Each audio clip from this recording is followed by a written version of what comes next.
Alors, Bezrat Hashem, le peuple d'Israël aujourd'hui, Loulou Nishmat, Yitzhak ben Raquel ben Ezra de Danemark, Charlotte bat Clara Blum, Uriel Yosef ben Yehudi Siboni, Kakosh Baruch Hu lui envoie un refoua shelema, ainsi que le Rav Asher Siboni de Marseille, refoua shelema le kulam.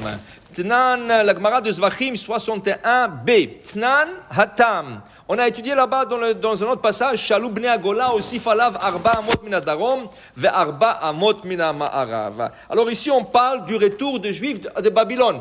Quand on a été exilé au Babylone, Nebuchadnezzar, il a détruit le Beth Amikdash complètement.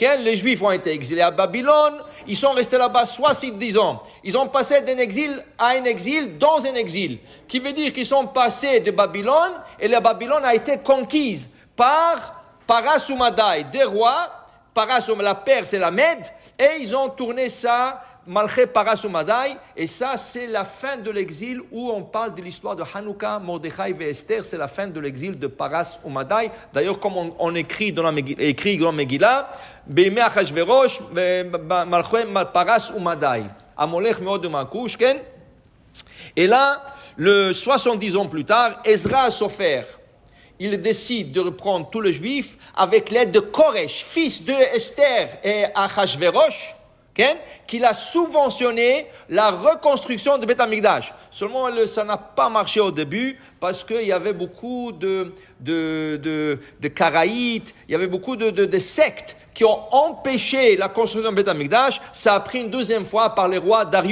Dariavesh pour construire Beth Amikdash, mais quand ils sont finalement montés en Israël avec Ezra Sofer, il fallait reconstruire le temple. Alors Ezra Sofer est en train de le faire, et qu'est-ce qu'il fait? Au Sifu, ils ont ajouté sur la grandeur du Misbéach, de l'autel. Combien ils ont ajouté? 2 mètres. Arba Amot, qui sont 2 mètres, mina darom, du côté sud de l'autel. Ve Arba Amot mina Ma'arav, et 2 mètres qui est 4 coudées du côté ouest de l'autel pour élargir, pour faire plus de la place pour des sacrifices. Dit la Gemara, Maïtama, quelle raison ils ont élargi?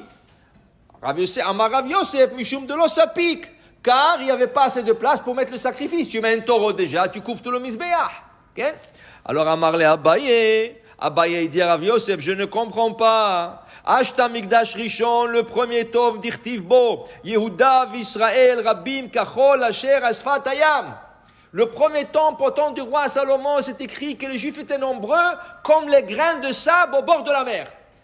Il y a un roi grec qui s'appelait Agrippas. Il voulait recenser les Juifs à Jérusalem. Et autour de Jérusalem, pas autour d'Israël, autour de Jérusalem, il a trouvé cette année-là qu'il a fait le recensement 12 millions de Juifs. Alors il y avait encore quelques millions en Israël. Alors, tous ce million-là venaient au Beth Amikdash du roi Salomon. L'autel était petit et il suffisait tout le milliard et des milliards de sacrifices. Alors là, Ezra Sofer, il monte de Babylone. Combien de Juifs sont montés en Babylone avec Ezra Sofer? Pas plus que 40 000. La majorité des Juifs ne voulaient plus monter en Israël, ils voulaient rester dans la diaspora. Alors qu'est-ce que tu me dis, Rav Yosef? Tu me dis qu'ils ont élargi de 2 mètres de côté sud et de côté ouest, 2 mètres encore, parce qu'il n'y avait pas assez de flammes sur le sacrifice. Ils n'étaient que 40 000. Ils étaient que 40 000. Shlomo Amelech, ils étaient kachol, asher sfatayim. Comme le grain de sable sur la mer, et c'était suffisant. Répond la Gemara. Amarle, Rav Yosef répond à Abaye, Atam, Esh shel shamayim misayatam, Acha, En Esh shel shamayim misayatam. C'est différent. Là-bas, dans le temps du roi Salomon, il y avait un feu qui descendait du ciel et s'est installé sur l'autel. Et dans le feu, quand tu regardais le feu, tu voyais un lion. Et tu voyais comment, quand tu mettais un taureau sur le feu, comme si ce lion-là, il dévore le lion, le sacrifice, le taureau, il restait rien en quelques secondes. Esh mina shamayim, c'était un feu du ciel qui consumait le sacrifice. Et là, tu pouvais mettre des centaines de milliers de sacrifices, tout. D'un deuxième temple, ils n'avaient pas cette chance. Ils n'avaient pas Esh mina shamayim. Et en plus de ça, dans le feu, ils trouvaient une image d'un chien. Le chien, comment est-ce qu'il mange déjà? Un petit steak, ça ne donne pas beaucoup. Donc, c'est ça qu'il y avait. Alors, qu'est-ce qu'on doit arrêter de cette Gemara? Tout dépend de la bracha. Ça dépend de la bracha. Si tu as la bracha d'Hachem, Tu peux avoir des milliers et des milliers de sacrifices. Tu n'as pas de bracha. Il y avait une fois un jeune homme, un Avrech, il étudiait au Kollel. Il est venu voir Rav Shach. À cette époque, Rav Shach, c'était le grand Reshiva. Il est venu voir. Il dit, Rabbi, je suis au Kollel, je gagne $500 par mois. Mais j'ai trouvé un travail magnifique. Faire de bagel dans une compagnie de bagel de 3 heures du matin à 5 heures du matin. 2 heures. Mais ils vont me payer $1,000 par mois. Alors il dit, Rabbi, écoutez, je vous demande votre conseil. J'ai fait ça de 3 heures à 5 heures du matin. Je vais aller prier Vatikin et je rentre au Kollel. Et là, j'ai $1,500 par mois. Qu'est-ce que vous dites? Le Rabbi dit, ne le prends pas. Ne le fais pas. Reste au Kollel avec son $500, c'est mieux. Il dit, mais Rabbi, j'ai la chance de tripler mon salaire. Il dit, non, ne le prends pas. Donc, il a écouté. 2 mois plus tard, ça lui a travaillé la tête. Pourquoi je vais prendre? Qu'est-ce qu'il y a là-bas? Il n'y a ni des femmes, ni des... qu'est-ce que 2 heures faire le bagel le matin, c'est pas la fin du monde. Il est parti, il a commencé à travailler, il a fait d'argent et tout ça. 6 mois plus tard, il revient voir le Rav en pleurant. Il pleure. Il dit, qu'est-ce qu'il y a? Il dit, vous vous rappelez de moi? Il dit, oui, je me rappelle de vous. Qu'est-ce qu'il y a?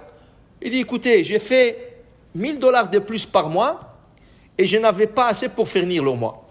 Et quand je faisais $500, il me restait un peu de change même.